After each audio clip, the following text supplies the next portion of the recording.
but to foster poetry in Oshkosh. So I want to thank Planet Perk for the opportunity tonight to speak on the value of poetry and its importance in our lives. So I'm going to need you, the poets of Oshkosh, to do the same. And even if you are writing nonfiction, a short story, or a novel, I believe there's a poem rolling around in your psyche, lighting up those words to use like a pinball machine. So thank you for coming tonight and sharing. If you can, share this stream and join me on the Facebook group, Oshkosh Poet Laureate. As we begin tonight, you will see that people will be going past us because this is the best spot. Hello. Hi. Okay. So if you write poetry, then you are a poet. Make sure to call yourself a poet, because there's no minimum number of people that have to read your work for you to be called a writer. As a Poet Laureate, I hope to make an impact on more readers than I currently do, but I don't need to be concerned with that.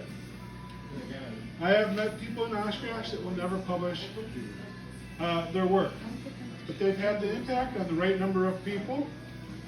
We have a member of our writers group that collected his crazy stories from his youth. His daughter's here tonight, but I will always remember his story about the time he put a V12 boat motor into like a 1929 Mercury car. That communication loop was successful. He wrote something, it was read, and it will be remembered.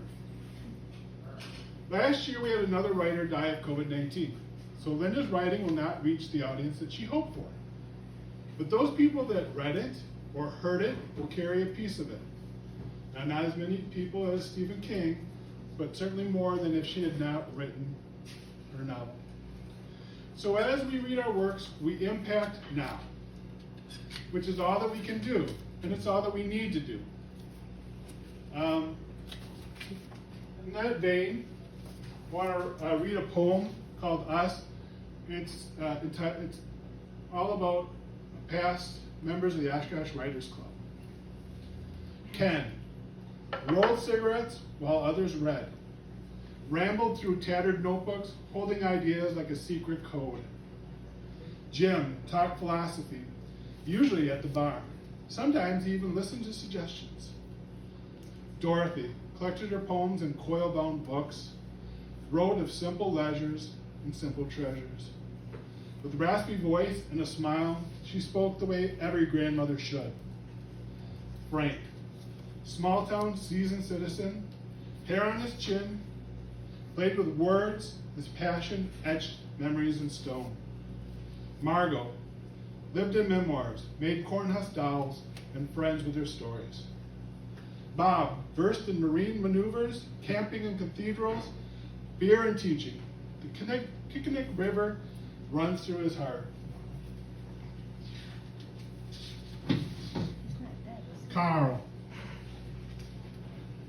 ambled into meetings in flannel shirts and suspenders, read off his clever poems like he had a foot up on your fender.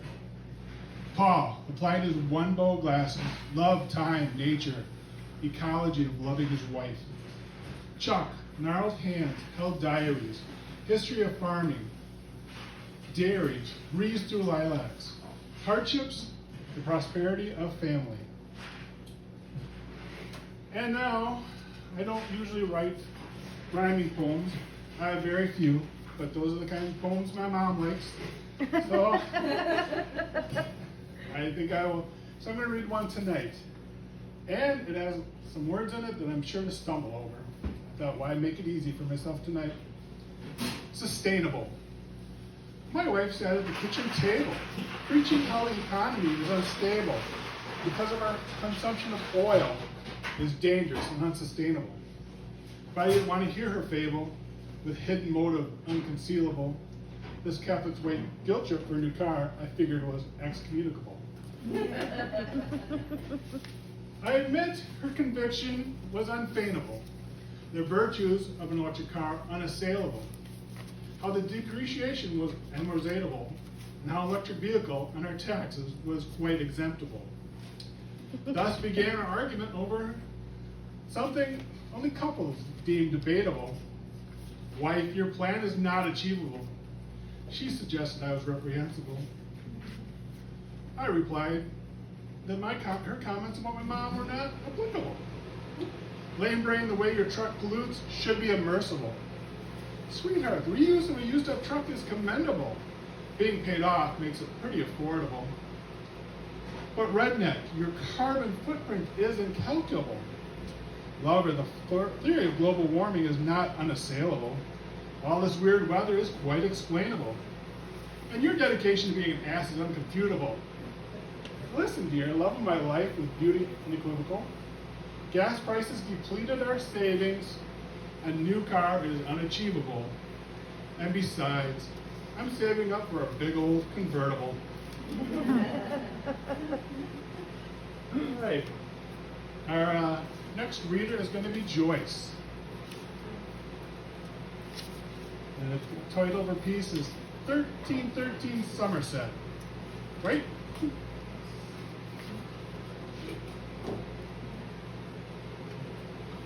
for being slow. I had to bring my computer. Oh, okay. Printed last minute, so. Oh, put your computer on. Well, whenever you're ready. Okay.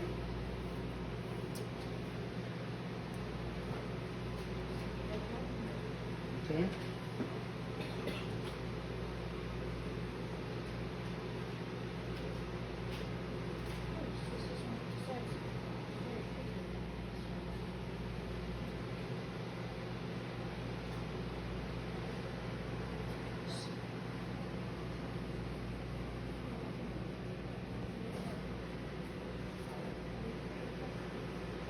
So there's on the website, on the Facebook page, the Poet Laureate, there'll be some contact information. If you guys have an organization that you'd like me to come speak to, just contact me. We should have a website up. I have some business cards. Okay, you ready? Sure. All right. Good. I pointed to the poster on the telephone pole as we drove by. World's scariest haunted house. We should try that. Lissy shrugged. With all the indifference a teen can bring to anything. Mom, we've looked at so many ourselves. Why would this one be any different? It's for the homeless, I said. And it's cheap. Well, almost. She sighed and looked at my eager face. Okay, maybe we get a few ideas, as long as it's not one of those church ones. We followed the signs, handwritten on cardboard, until we came to 1313 Somerset Street. It was once a Victorian square. It was once a Victorian square green mansion, now slightly ratty. Nothing hanging out the windows. One shutter hung at an angle, and I could see underneath it had once been Pepto-Bismol pink. I realized I wasn't smelling a haunted house. The mix of heavy makeup and fake blood. No actors outside, no lines. Only a sign, enter at your own risk. Admission, $20. I parked at the curb. A woman stood in front of the house with a clipboard. There were a few plastic props scattered across the lawn. Looked like the markdown bin at Party City. Hi, I'm Sheila. Welcome to the world's scariest haunted house. It's $20 a person and your money back if not scared. Lissy yawned at her. There's no naked guys in there, is there? She shook her head. No actors. It's different. It's just on a plastic rat came flying through the air of a broken window, and we heard giggling. Okay, who put the rat in Charlie's room? She yelled. He hates rats. You know that. You won't behave or I'll throw you out. That goes double for you, Sheila. Lissy glared at her. You said there weren't any actors. The woman shrugged. There aren't any. I heard a fake sounding shriek over and over again, like someone pushing one of those buttons on the fake corpses. She yelled again, "And stop hitting that thing, it's plastic." The sound continued. She shrugged and held out a clipboard with a waiver on it. "Here's real ghosts." I sang the waiver in a daze, and so did Lissy. Handed over the 220s.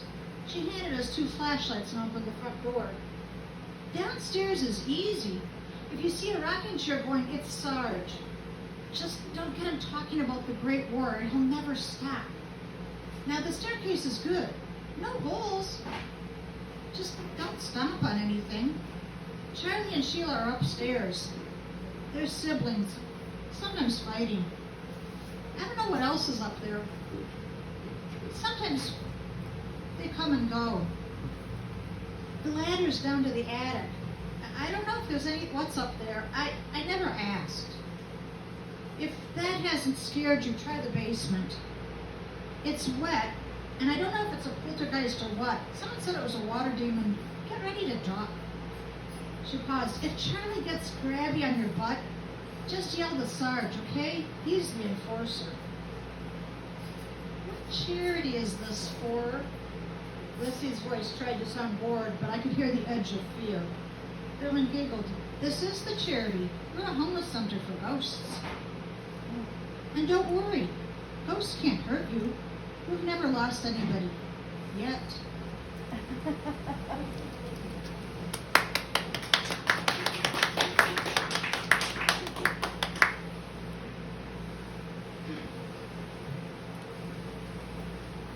Thank you, Joyce. Next up, Patrick, you ready? Okay.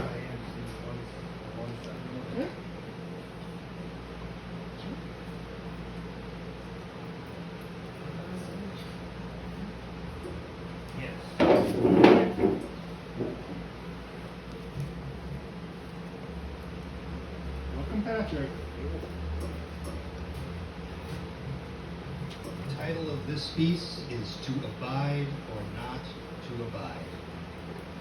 To abide or not to abide, the question begotten by my pride. Frustrations pile up, I've had enough, worn down is my spirit, no longer tough, an ugly, painful truth I have to concede. With too many goals, I do not succeed. I cannot get a customer to sign on the blasted, bolded, dotted line. I cannot find a lover to profess. With me she will always stay, nothing less. I cannot will my family to repair the transgressions beyond my affair. I cannot convince people to civilize their discourse as they choose to brutalize. I cannot craft my writing to speak to being human. Its message is too weak.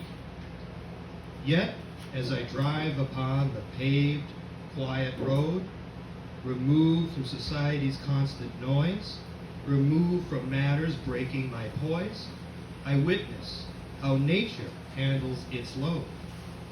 No matter how frigid the winter's cold, no matter how deep the spring's rain, no matter how arid the summer's heat, no matter how complete the autumn's yield, reaching for the sky are trees, serene and old.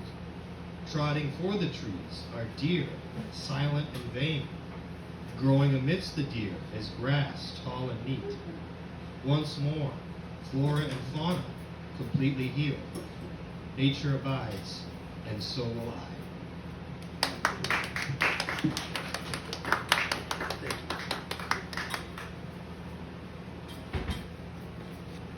Very nice. All right, who wants to go next? I will. Okay. Next up is Ruth. Welcome, Ruth.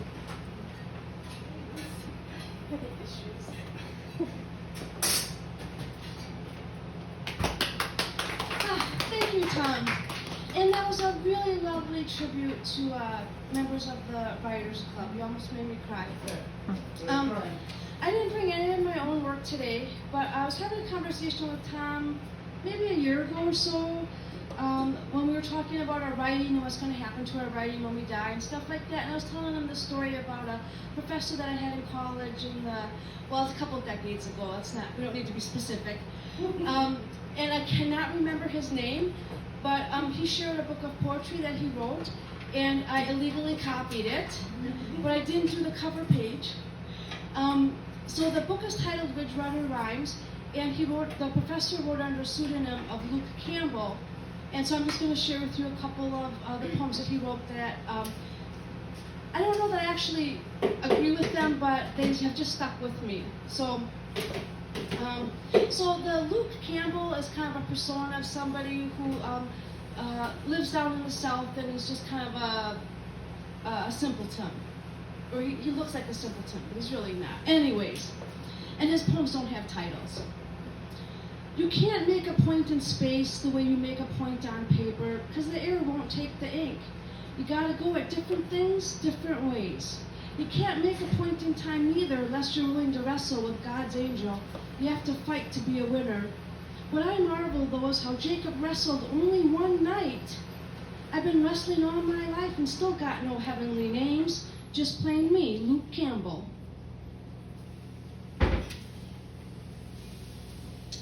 The next one, again, no title. Seldom I find do men mislike a man that's no damn good or lower than themselves. But let a feller come up there that's high and mighty or simple and good like a saint. Man and boy, they're all out to get him, and get him they will. His chances of being liked are about as short-lived as comets' tails. It's not that people hate virtue. Most men inside are good and want to be better. That's the whole reason another good man is such a pain.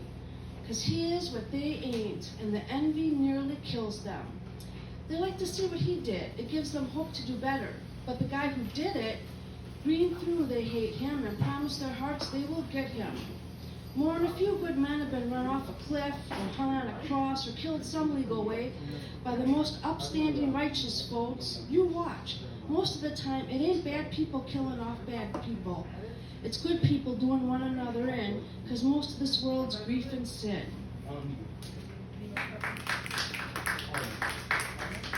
And then the last one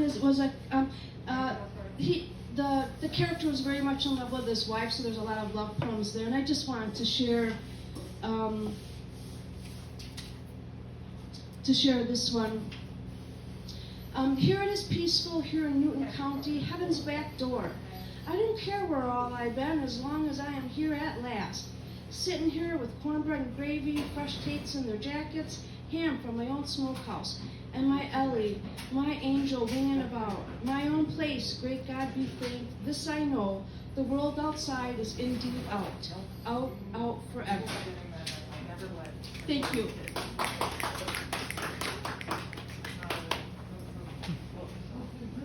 Thank you. Okay, the next person will be Dixie. Thank you. Welcome. I have a short piece of prose, true story. It's called Orange is the Color of Forever. Something woke me, a mother's intuition of a wrongness in my world. In the gray semi-darkness of the lonely time before dawn, I staggered, half blinded, to the hallway. In the smallness of the night, it came as if from a deep, dry well. At first, a thin wail, it rose in volume until it pressed against the walls, scrabbling to escape.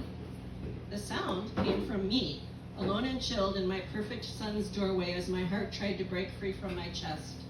My child, fair-haired and pale in the moonlight, sat up like a zombie in a bad movie. White slits of eyes rolled back unseen, still asleep. Fluorescent vomit cascading from his soft petal lips, down the wall, under the molding, soaking the carpeting and the bedding. Hours of bleaching stretched before me. Bile forced its way up my throat when the mix of smells hit me. I reeled back, fighting for balance as my first foot found a razor-sharp Lego, and my other foot landed on a Hot Wheels. My spouse lay as if dead to the obscene smell noise cleanup. Neither he nor my son woke, leaving me in my rubber gloves to deal.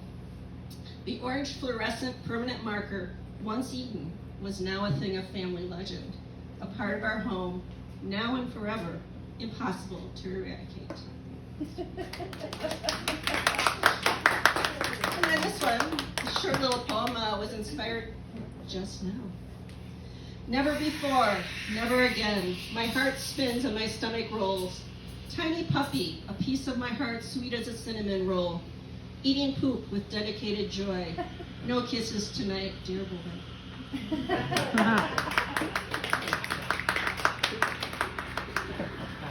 Thanks for sharing. Thanks. Next up is Mboya. Title of her piece, I think she's going to read a couple, but at least one's Good Old Days. Try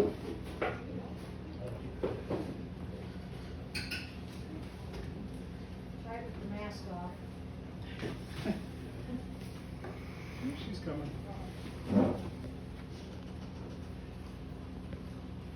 Welcome and thank you for sharing.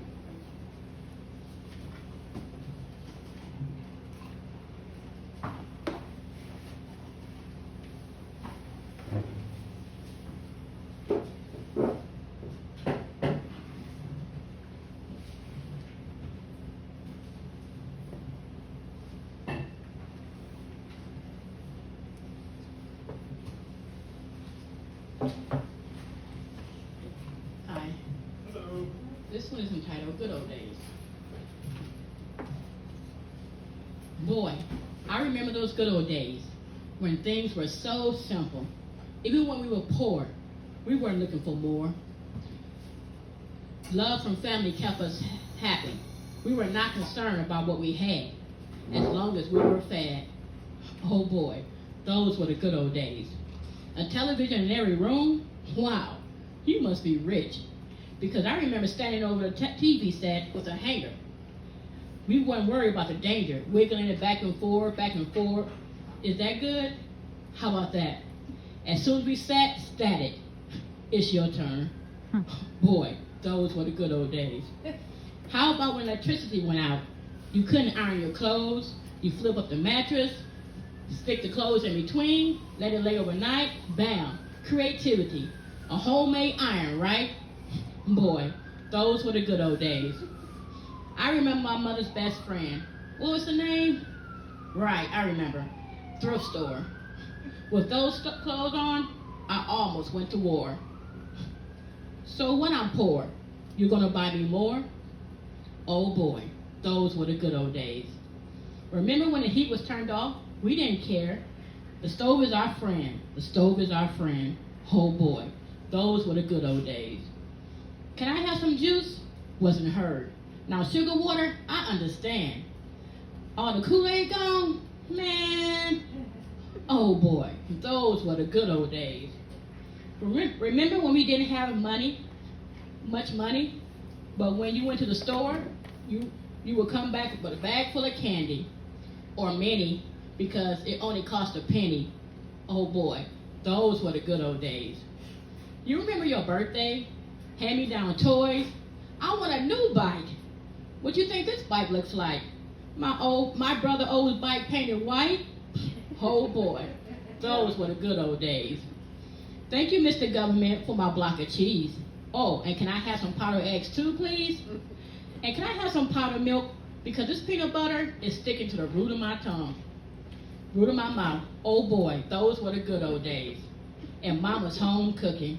Let me say that again. Mama's home cooking. Boy, I miss that. But those were the good old days.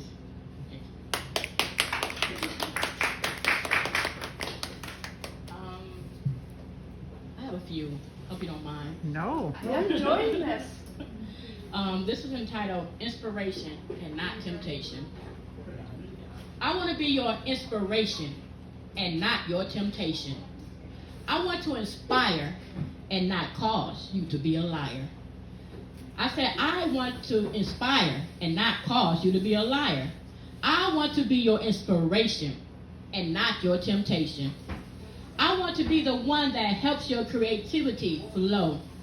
I want to be the one that caused that poured in you to grow and not stoop so low. I want to be your inspiration and not your temptation. I want to be the one that helps you reach your peak and keep going, not the one that causes you to sneak around. What you doing? Come on now. I said, I I want to be your inspiration and not your temptation. I want to be the one you undress with your mind, not the one you only know from behind. I want to be the one you lean on for support, not the one when things get rough, you abort.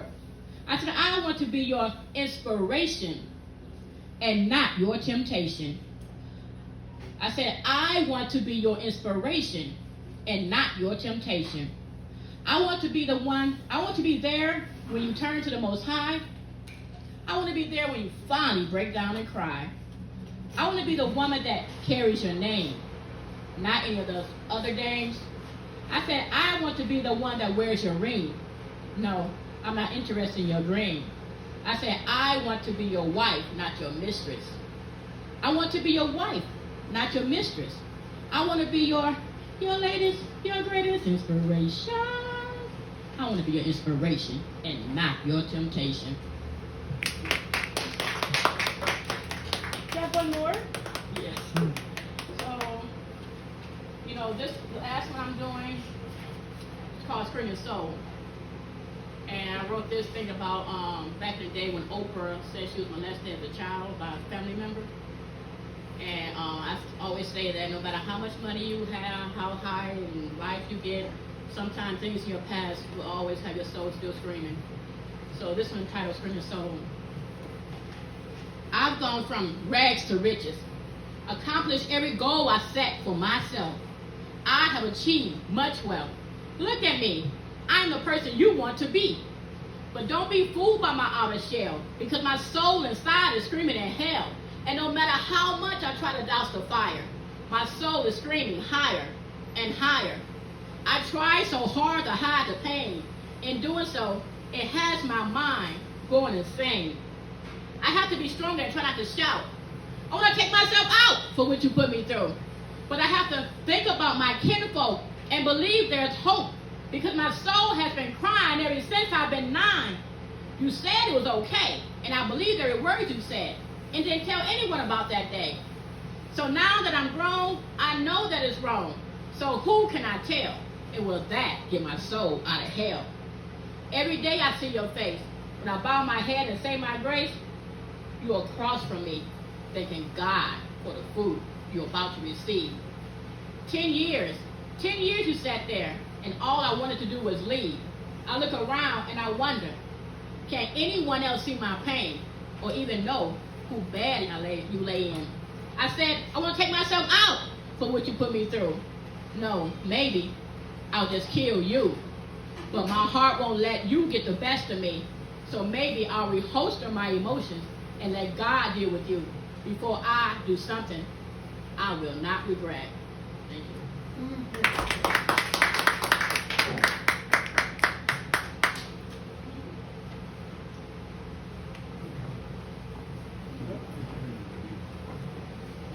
Is there anybody else tonight? Can I go again? Or? Yeah. No. Yes, please come on. Okay.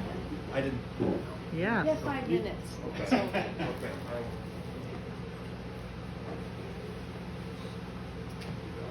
So your name is The Patrick. Patrick. All right.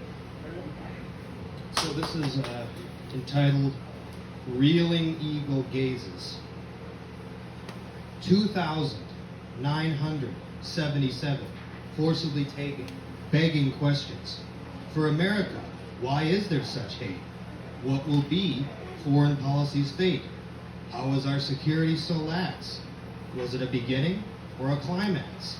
Bald eagle reeled, cast out its claws. Most thought it had justifiable cause. 45 days after terrorist attack, nation went forward, didn't look back. 20 years ago today, Patriot Act passed, surveillance powers, government amassed. Arguments in favor were popular and swift. You dare not oppose them and create a rift. Bad guys are everywhere. They could be over there. Never again on our soil. Civil rights we will not spoil. Mastermind found and killed.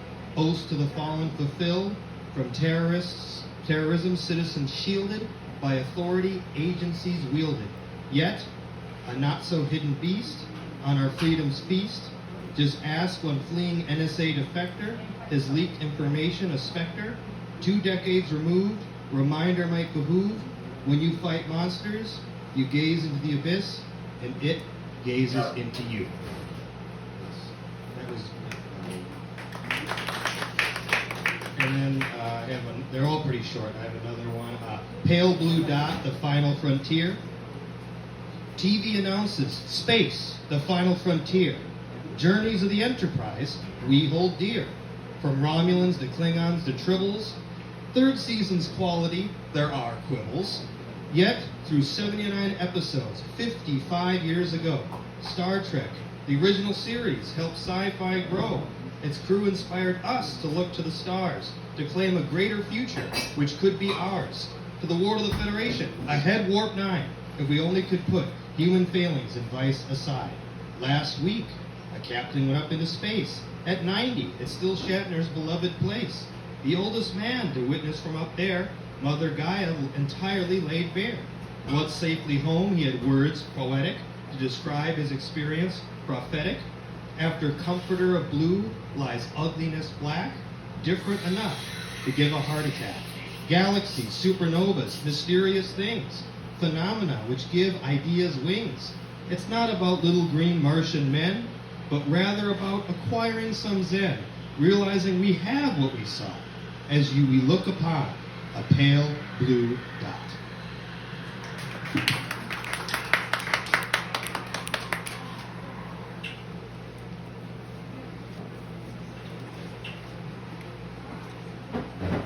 All right, well, everybody, thanks for coming. Thanks for watching on Facebook. And thank you for Planet Perk. Please. Reception November 4th. Yes, please. The library is having a reception, a virtual Zoom reception at November 4th, 6 p.m. Library's website. Oh, go to the library's website. To register. What? To register. Oh, to register, join in. It's going to be a lot of fun. And thank you for good night. Thank you, Tom. Thank you.